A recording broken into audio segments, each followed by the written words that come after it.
안녕하세요. 가우디 선생님입니다. 오늘은 움직이는 건축 이야기를 한번 해보려고 일부러 움직이면서 한번 들어와 봤습니다. 여러분, 움직이는 건축에 대해서 어떻게 생각하세요?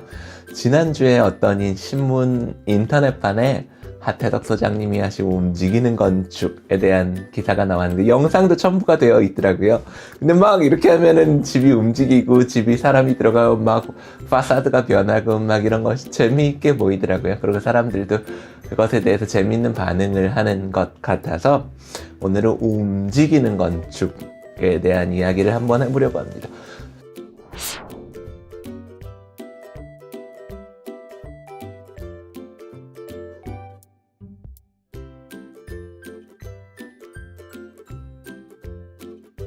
안녕하세요. 오늘은 스타일을 좀 바꿔봤습니다. 지난주에 아쿠아맨이라고 하는 영화 포스터를 봤는데 거기 주인공이 너무 멋있어 보이더라고요.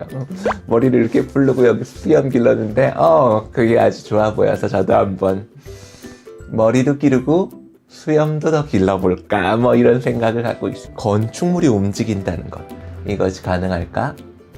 그리고 건축물이 움직인다는 것이 새로운 개념일까? 뭐 이 두 가지 정도가 제가 하고 싶은, 논의를 나누고 싶은 이야기입니다.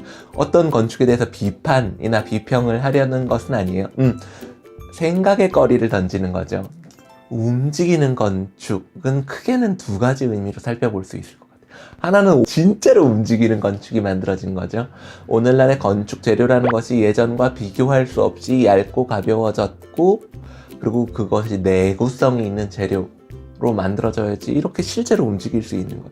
왜냐면 얼마 전까지만 해도 건축에서 사용되는 재료라는 것이 상당한 부피가 있고 상당한 무게가 있어서 그것이 이렇게 움직인다는 것은 실은 아주 힘든 일이었거든요. 두 번째로는 실제로는 건축물이 움직이지 않지만 역동적인 감각, 공간감을 담아낸 건축이 있을 수가 있어요. 역동이라는 말이, 역동이 아마 그런 말 아니에요? 힘있게 움직인다. 힘있게 움직이는 공간. 하지만 공간 자체는 움직이지 않지만 그런 역동성을 담고 있는 건축이 있을 수 있습니다. 저국 MVRDB 같은 사람들이 실제로 움직이지 않아도 그 역동성, 구조적인 역동성, 그리고 그 구도가 갖고 있는 역동성을 적극적으로 이용한 사람이라고 생각합니다. 제가 이 움직이는 건축에 대한 특별한 관심을 갖고 있는 사람인 것은 제가 공부하고 있는 안토니 가우디라는 사람이 그런 건축가이기 때문입니다. 우리가 보통은 하나의 공간을 고전적인 방식으로, 투시도적인 방식으로 그린다고 보면 공간이 이렇게 구조화되어 있어요. 제가 지금 있는 이 공간도 하나, 둘, 셋, 넷, 다섯, 여섯, 일곱, 여덟, 아홉, 12개, 12개의 선분으로 간단히 그릴 수 있습니다.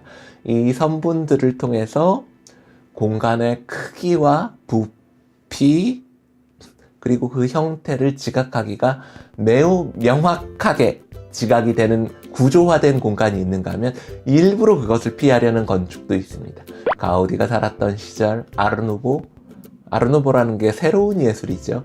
그래서 역동적인, 활동적인 돌이라고 하는 단단한 재료에 어떻게 그런 역동성을 담을 수 있을까? 우리가 알다시피 돌이라는 재료는 굉장히 단단한 재료거든요. 이 단단한 재료에 어떻게 하면 역동성을 담을 수 있을까가 이들의 큰 고민거리였고, 이것을 해결하려는 것이 아마 이 시대 건축의 굉장히 특별한 부분입니다. 조각과 건축이 다시 한번 굉장히 가까워졌고 구조체들이 하나로 엮여져서 실은 이 물질에 담을 수 없는 어떤 공간성이라는 것을 담아내기 위해서 이렇게 노력했었던 시기는 별로 없었던 것 같습니다. 이 건축물을 보세요. 돌로 만든 건축물이고 그 돌로 만든 건축물의 비례를 갖고 있습니다. 구조화된 공간일까요? 이 인면상에 나오는 정면에서 느껴지는 비례는 분명히 구조화되어 있습니다.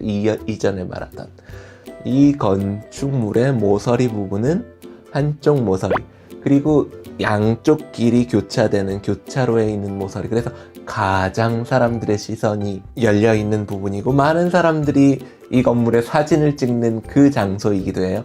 그 장소에 가서 딱 보면 이 건축물의 이쪽 코너는 라운드 처리되어 있죠. 둥글게 처리되어 있는 거 보이시죠? 이 둥글게 처리되어 있는 것에 대해서 한번 이야기해 보려고 하는 겁니다. 이렇게 12개의 선분으로 어떤 입방체를 그렸다가 한쪽 면을 이렇게 지운다면 어떻게 될까요? 한쪽 면을 지운다면 이 건물이 갖고 있는 볼륨이라는 것의 구조 중에 한쪽이 무너진 겁니다.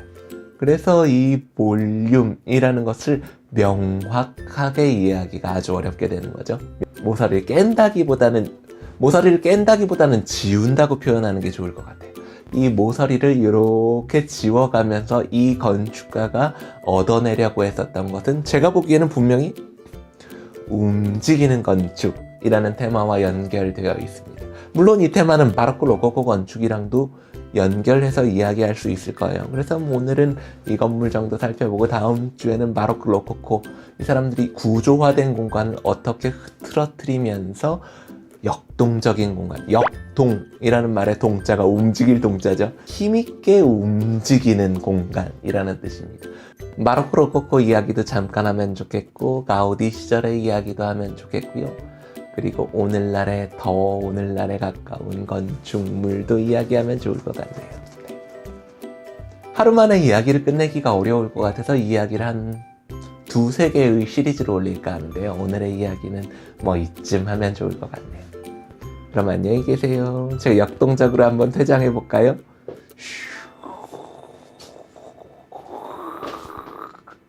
움직이잖아요? 재미있게 보고 계세요. 저는 이 채널을 운영하고 있는 아키트윈스의 이병기입니다. 스페인에서 10년 정도 건축을 공부했고요. 지금까지는 한국에 한 명밖에 없는 직업적인 가우디 연구자입니다.